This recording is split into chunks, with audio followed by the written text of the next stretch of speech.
Animula Nook might be the most unique and most interesting cozy game I've seen of 2025, and I don't say that lightly. This game is basically Honey, I Shrunk the Kids and Animal Crossing had a baby, and I know before you say anything, you're probably annoyed with everybody comparing everything to Animal Crossing, but truly this one does share some similarities in the best way. Now, if you're not familiar with Animula Nook, you basically shrink into a cozy miniature world to explore and live amongst giant everyday objects. Here you'll collect sunlight and raindrops, build dream homes, and befriend whimsical folk. And in Animula Nook, the smallest things tell the biggest stories, and they have not told a single lie based on the gameplay trailer. Now, I've watched this gameplay trailer at least 4 times now, not only out of excitement, but also because every time I watch it, I see something new. So let's jump into all of the things that we can maybe expect from this upcoming cozy game and just share some excitement together. Let's go ahead and jump right in. Now, in the gameplay trailer, the first thing we do is run over to a mirror and take a look at ourselves. This is where we enter into our character customization, and I think at this moment is when I realize exactly how stunning the art style of this game is. I think it's really unique and it's just really, really beautiful. It's giving a Disney animation movie or something like that to me. Now, of course, when you're creating your character, you can customize everything from hair to eye color, skin color, and also equip your character with some adorable clothes and accessories. And I'm just, again, cannot express how amazed I am by this art style. I absolutely love it. Have to say the little overalls might be my favorite so far, but I would love to see if there's an ability to collect more clothing as we go on. I'm sure we probably do. Now, the customization and fun doesn't stop there, because the next thing we do is go over and collect our pet, which is apparently called a whoopa. Now, from the video, I can gather that our whoopa is a creature who symbolizes good fortune. And as you can see, there are different whoopas that you can equip or have to hang out with you. They have different fur styles and even accessories. One thing that I noticed too from looking at this clip was that there may be a possibility to collect more of these as we go through the game, because it said finding 2 identical whoopas can be a challenge, which I thought was really interesting. So maybe there's a collection aspect to finding these different whoopas. I don't know if they actually give us any unique buffs or anything like that, but they definitely look really cool. And not only that, but these whoopas will help us to get around the world. So you'll see in this clip right here, when we jump off of this little banister, we grab onto the whoopa's tail to like glide. Kind of works as basically a glider for us to get around. And this is in other aspects of this video too. So we'll be gliding through our room, but also maybe gliding through different little worlds that we're exploring, which I think is an absolutely adorable aspect to this game. Now, in this clip right here, this is exactly where we get our first look at how, you know, massive this room is compared to our tiny little size. We're gliding down to the desk, which is actually introducing us to our brand new home. This area right here is exactly where you're going to build not only your house, but an entire town or civilization, if you will. I think this aspect was actually most shocking to me because I couldn't really believe what I was looking at. But before we dive into, you know, home decoration and, you know, town building, let's talk about these different tools and the tool wheel that we've seen. And from what I gathered, not only from this part of the video, but also from looking through the rest of the video, we have 5 tools that we maybe gather or start out with. One, from what I can see, is this bat. You can see that she's using it to break different objects and gathering resources from that. There's also a handgun vacuum that you can use to, it looks to be, collect up furniture. Now, this one is the most exciting to me because it looks like you gather up huge furniture items and then it shrinks down, and maybe you're getting, you know, individual parts from this item, or it's giving you the blueprint to be able to craft something unique from it. I don't know. It's a very interesting aspect. Now, you can also see a little fishbowl icon. I don't know what this one does, so that's a question mark for me. But we also have a slingshot. The slingshot is used to knock down resources from bigger plants, from what I can see in the video. And we also have another little tool that acts as a vacuum. It looks to vacuum up resources from different objects or items around the world. So we have 2 different types of vacuums that function a little differently. And that's all that I can see from the tool wheel from now. But what I love about this is not only that we have a tool wheel, but also the fact that the actual tools that we're using are different from kind of what we've seen in other games. Now, I have this clip on the screen because there seems to be another, I don't want to say tool wheel, but it looks like some type of menu where we can unlock different aspects of gameplay. You can see right now we have the construction aspect, so we're going to go into the town building, home decoration, and all of that section right now. So she starts by putting down a little machine which is called the Star Side Terminal, and this is what we're going to interact with to enter into like an overview of our world that we live in. Now, again, you get an even better look at the different, I would say maybe biomes of this, you know, room that we live in. So we we have the desk, balcony, knit stool, cabinet, and terrarium. And it looks like these areas are areas that we unlock maybe over time. From this menu, I understand it as these are all of the areas that we can decorate in. And also on the Steam page, it did confirm that you will be able to decorate on the balcony, for example. So these are all different areas that we'll use to build this town and also, you know, live in this like world that we're creating. Now, I want to pause on this menu and hone in on a couple of things.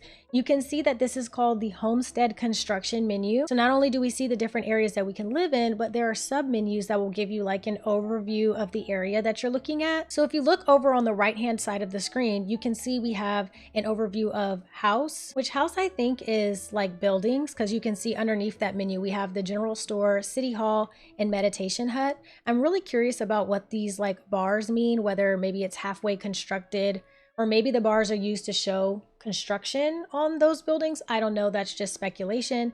Then we have another section called terrain. It's funny because the terrain actually brings into the different huge objects like books and flower pots. So not your usual like grassy terrain, but maybe what's like on the desk or what's on the balcony. And then we have a furniture section, which is interesting. It shows like tables and chairs. I'm still kind of confused about what all of this means, but I did want to point that out. And then you can also go into a menu where it shows your residence. So here is the resident management menu, and this is where you can see a quick first glance that it's not only our house that we'll be constructing, but also the homes of the different residents that we meet, which we'll show later off in this video. So you can see there are multiple different homes that we can have in the game, and obviously we'll have to build these up or construct them at some time. Now, this is the first part that reminds me a lot of Animal Crossing. We have a resident menu in Animal Crossing that's just like this. You can go into your map view and see, you know, who all lives on your island, and this reminds me a lot of that. Now we're getting our first look at placing houses and buildings. You can see we have a top-down view of placing our home down on a grid, and then we go into decorating. And again, you're decorating on this grid. You can decorate the outside fully. As you can see, there's so much customization of what you can do around your little space on your home. And then of course we can also decorate the inside. This is absolutely stunning. Like there are so many different objects. It looks like you can interact with different furniture objects. Looks like we can sit, maybe even drink some tea. And then we go inside our house to have the same type of feature inside as well. I cannot tell you how excited I am to not only be able to decorate inside, but also on the outside of our homes. And all of the decor looks so cute to me. It looks absolutely adorable. Now I also want to pause it right here because we get a look at the furniture menu. We have furniture, roadblock, and also house. I'm wondering if roadblock is furniture on the outside of the home versus the actual furniture menu, as you can see, is what we use to decorate the inside. You can also see that there are sub menus. The one that we're on right now is like utilities, but this reminds me a lot of how like The Sims is set up. You have your menus that you go into and then it expands into the different furniture items. We also have a house menu, but I'm not exactly sure what that means, but this is really, really cute. I don't know if we're going to be able to place anything on an angle, but this clock does look like it's rotated a bit. You do have the ability to place objects kind of close to each other. It looks like there's an ability to like clutter and also place things on top of tables. I also want to take a pause to point out some smaller details, such as the sunlight coming in through the windows in the home. You can see there's a beautiful lighting and shadow system in the game. It looks stunning to me. I'm really, really obsessed with this art style. If anybody knows the name of this art style, I would love to learn more about it because I think it is stunning. Now, also, I want to take a minute to talk about the actual furniture items and what they look like they're made out of. So you can see that there's a lot of repurposing, such as in this picture right here where we have the table and chairs. You can see the chairs are made out of buttons and also matchsticks.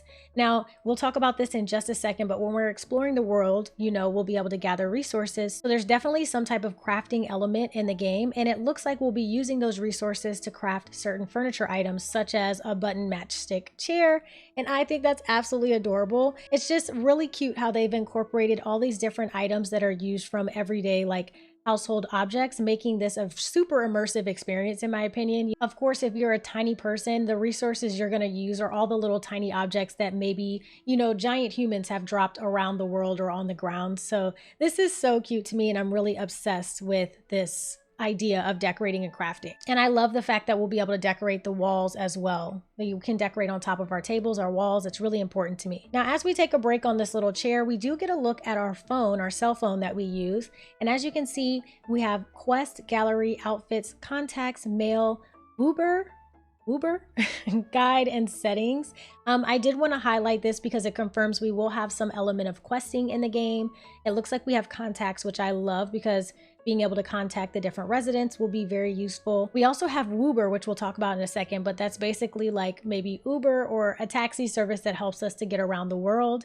So I'm very, very happy to see this menu, and it confirms some gameplay aspects for me. One of which they didn't go into detail, but as you can see, she opens up a message from Dilly, who confirms we have festivals in the game. So Dilly says, coming to Starbloom Festival, it's in the Whoopa Woods where we last met. That last part where we last met is something we're gonna dive into detail in just a second, but I did wanna point out that we have the Starbloom Festival. I'm assuming there's gonna be more than one festival, of course, but we know that Starbloom is one of them. We don't have any details of what that is, but I am very excited that we have little celebrations and festivals and things like that in the game. Now, as I mentioned, it's not just your home that you're decorating. You're also going to have residents and a town kind of like city aspect to the game. As you can see, she's running around and there are different buildings. We actually had the different buildings confirmed earlier that I talked about, but there's just an entire like world that we're living in and different buildings to interact with. And of course, there are also our residents who live here as well. So we're crossing the street. You can see that we even have cars driving on the road. My main question here is, are we actually building the streets, the roads, the sidewalks, or is it kind of laid out for us and then we can add to this a bit? I am very curious to know how this entire city pops up on this massive desk that we live on. But what I want to talk about right now is the Woobas, and it looks like one of the two ways that we can actually get transport is by going through our cell phone or interacting with one of the signs that we have around town. Once we do that, it looks like we enter into a menu that shows us all of the different places that we can travel to. Now, I will say I am a little bit confused about this because there are multiple different things on the screen, but from what I can see, there are worlds, and another one that we see is Lone Stardust, but Whoopas Woods, for example, is an area that we can travel to that has multiple like mini biomes. So you can see Starbloom Towering, Tunnel in the Woods, Dew Floral Sea, and also Wooarooville, which for some reason, this reminds me of Whoville for some reason, I don't know, but you can see that even on this menu, it shows that when we travel to this area, that gives you a little backstory of the biome, also what kind of people or, you know, whimsical creatures live in the biome, and even the different items that you can collect by traveling here. But as we take a closer look at Whoopas Woods, you can see it's a foresty, whimsical biome, and it's absolutely stunning. We get another view at how we travel or glide around with our Whoopas. And this is, again, just so cute to me, but this is where we get a real look at how we gather and, you know, find different resources. It looks like a lot of the different things in the worlds are actually things we interact with. And again, this is where our tool wheel comes back into play. The first thing we'll see is that we can pet and kind of interact with this little ladybug who gives us some type of resource. You can see those little puffs that come off the ladybug we are collecting. We can also shake down what looks to be like maybe different plants or trees and gather resources that way. There are these little dew things on the plants as well, I'm assuming we can collect. And this is a look at the slingshot. It even seems like there's a mini game that we participate in order to gather the resources from this beautiful flower plant. But yeah, we use our slingshot to kind of gather these resources. And then this is the other hand vacuum that we use to gather these little, they look like almost pollen puffs off of these little flowers here too. So multiple different ways to gather resources around the world. Now, some other items that have been confirmed for us to collect are raindrops, scents, breezes, coins, and buttons. I'm sure there'll be many more, but that's definitely what, you know, Steam has confirmed as some of the resources that we will actually gather and collect when we're running around.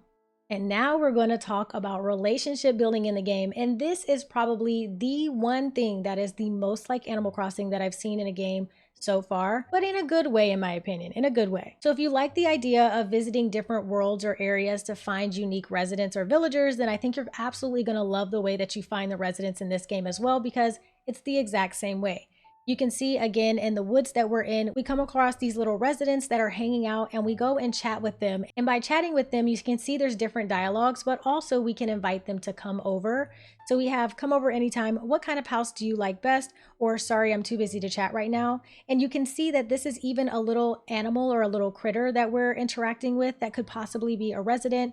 So there's different races. From what I can see, there's humanoids and there's also what they consider whimsical beings that we can have as residents in our little town. It looks like before we can get them to move in that we're going to have to either chat with them or give them gifts to hopefully make them want to move into our island. I wonder how much of this has to be done, like if this is something we have to do on multiple occasions before we can ask them to move with us, or if it's just something that you have to do once and then they're like, hey, I'd love to move there. We don't know, but I do absolutely love this aspect and I love how it looks so far. And then once we come back, this is where we decide where we want to place their plots. So we can see we have an empty plot here. Now, before we talk about placing down the house, I do want to take a closer look at these profile cards because this is a very nice feature for me personally. Now, on the left-hand side, you can see that our residents actually have friendship levels. They look to go above 10. I wonder where they max out at, but we have level 1, level 7, level 10, and the highest is level 14. You can see on Shailene here, they like raspberry colors and daylilies. We can even see what species they are and that they have birthdays. Now her personal species is a Fabry. I don't know what that means, but very cool.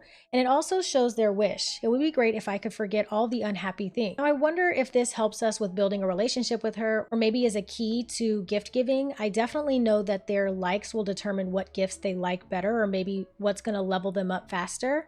So I guess we'll have to learn more about that. And we even have a little history here that will show where we met each other and what date. Now at the bottom, you can see a little star that shows you can mark them as your favorite person. Don't know exactly what that means, but maybe it's easier to find them in the menu. But it looks like we're gonna have a lot of residents. Right now, we have 8 on this menu. I also wonder, depending on how many residents you have, is there a point where like you do in Animal Crossing where you decide to have someone move out so you can have someone you like better move in? Very, very curious about this, but love this profile card. I don't know, something about this just is very exciting for me. So this is our first look at placing down a resident home and also showing them to their new place. You can see Dilly is coming over now and visiting us. So they live on our, on the little desk with us now. Now we can see Pudding, who says, amazing, this is the tool shed I've always dreamed of. I've decided I'm moving right here. So this is just so exciting to me. I love the aspect. And I don't know if it's like you build a certain building, like maybe you build a tool shed and then you can decide which villager you want to invite to live in said tool shed. Like if we have specific requirements for different villagers on what type of building they want to live in or what type of home they want to have. I don't know, very, very intriguing to me, but I think this is adorable that they'll come move in. And again, this is another part where I'm just like obsessed with the art style because this is stunning. And one more thing that I'd love to point out is the fact that it looks like we can actually hang out with them. But as you can see in this clip here, Vandy is definitely hanging out with us and running around town as we do whatever it is that we're doing. So there is an element of residents actually hanging out with you, which again, I love. I mean, what's new? I've been saying I love everything about this so far, and I really do. I mean, it's even down to us and our little residents laying in sunbathing chairs together. Like, get out. That is absolutely adorable. Now, there are a couple of other elements or gameplay elements that I noticed in the trailers that were really quick, like just a couple seconds or maybe even a second long. But it looks like we have some other activities that we can expect while playing the game. Some of which are cooking for one. There's this tiny little clip where you can see we go into the refrigerator, grab some food and cook a dish and then place it down on the table with other residents sitting around the table, which I think is very interesting. There's also a really tiny clip of gardening or what seems like gardening to me. We're on top of some type of plant and it looks like we're pulling out or holding a strawberry. So I wonder if this is an element of gardening and maybe gardening and cooking go hand in hand in the game. And sorry if this is actually said somewhere and I missed it, but I think there may be multiplayer in the game. There are other characters that don't look like residents that are running around with you while you are doing certain things in the game, even helping us traverse different areas. Like in this clip, they help us get thrown across an obstacle, I guess, I'm assuming. But yeah, it looks like we're doing things with other players. So I do wonder if this game is going to have a multiplayer element, which I would be excited about as well. And the last thing that I noticed just briefly was seasons. There are like little clips where we can see some snow, leading me to believe that there may possibly be seasons in the game as well. But that's everything I have for Animula Nook. If there's anything we can say for sure, that this game does have a very promising future. It's got a stunning art style, a great gameplay loop from what we can see so far, and some core aspects to gameplay that we are all very familiar with and love in other games. So let me know what you guys think about this game in the comments below. Let me know what your speculations are. I want to hear more. If you did enjoy this video, please don't forget to give it a thumbs up and consider subscribing. And in the meantime, you can check out one of these videos on the screen right here. Thank you so much again for watching, and until next time, friends, I will catch you all in the next one. Peace!